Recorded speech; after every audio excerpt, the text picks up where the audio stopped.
In this video, I'm going to show you how to add a stroke outline to your layer in After Effects. And you'll notice that my layer is an MOV file, so it's a video file and it's not vector-based. This is a pretty cool thing that you can do in After Effects that you can't do in all video editing software. So it's just one of many reasons I love After Effects. And it's really simple. So let's get going. I have the layer selected and I'm going to right-click over the layer and I'm going to go up to Layer Styles.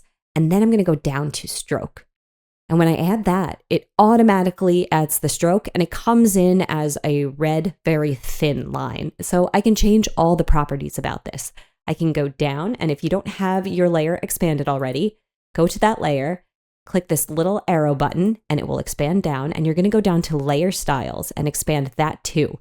And you'll see some options. I'm going to go to Stroke to change the color. And if you don't see any values to the right-hand side of your properties, make sure you've got this little button selected on the bottom left-hand side. It says expand or collapse, the layer switches pane. So if that's not clicked on, you won't see any values here. But if it is, you'll see your values. And here I can change things about it.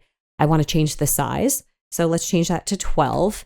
Nice. And of course I want to change the color and I want to get a white color. This is just a style choice. I want an outline around my character.